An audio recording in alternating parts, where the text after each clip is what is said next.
부활 8일 축제 토요일에 보내드리는 오늘의 강론, 담당의 전주교 대전교구 노인 사목전담 양희창 신부입니다.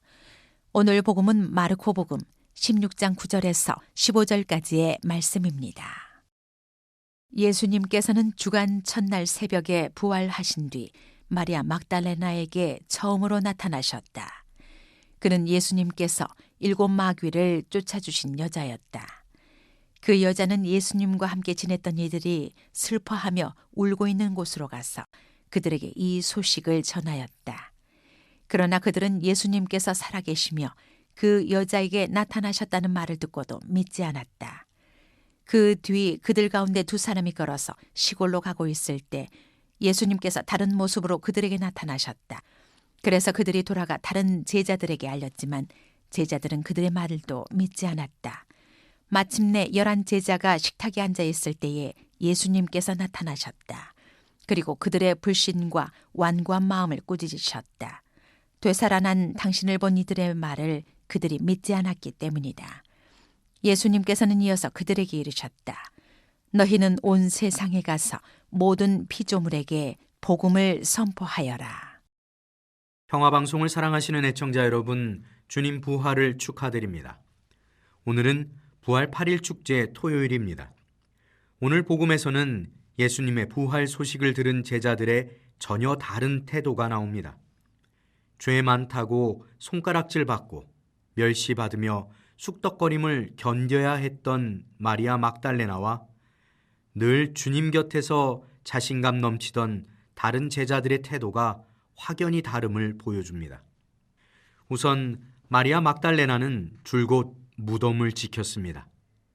그러다가 부활하신 주님을 뵙고는 득달같이 달려가 소식을 전합니다.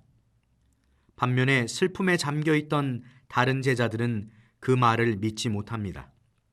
마리아 막달레나를 신뢰하지 못한다기보다 사람의 머리로는 이해할 수 없는 일이 일어났으니 믿겨지지 않는 듯 했습니다.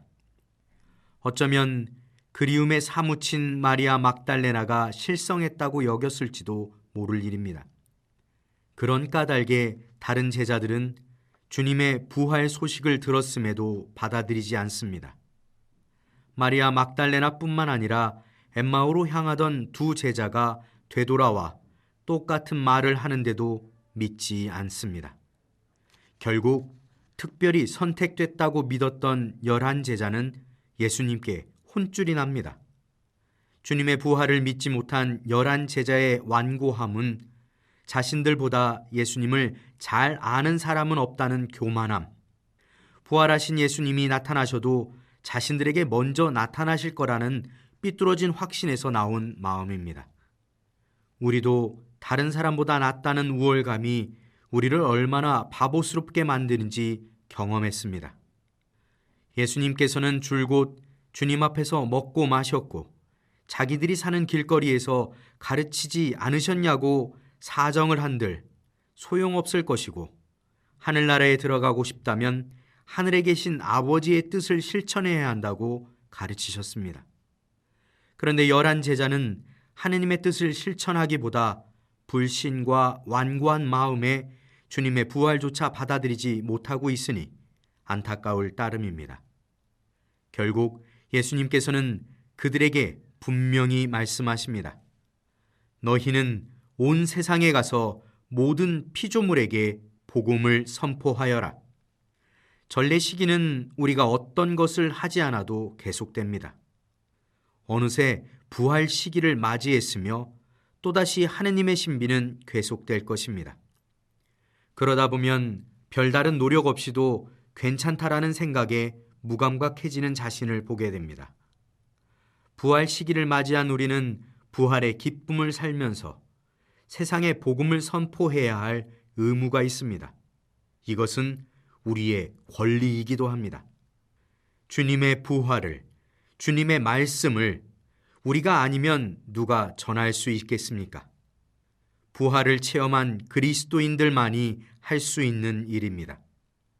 그러므로 오늘 마리아 막달레나가 그랬던 것처럼 부활의 소식을 전하는 그리스도인이 되시기 바랍니다. 불신과 완고한 마음이 아니라 부활의 기쁨을 전하는 여러분들이야말로 부활의 증인임을 잊지 마시기 바랍니다. 오늘의 강론, 지금까지 담당해 전주교 대전교구 노인 사목전담 양희창 신부였습니다. 다음 주 월요일에는 전주교 대전교구 온양 모종동 성당 유창현 신부의 강론이 방송됩니다.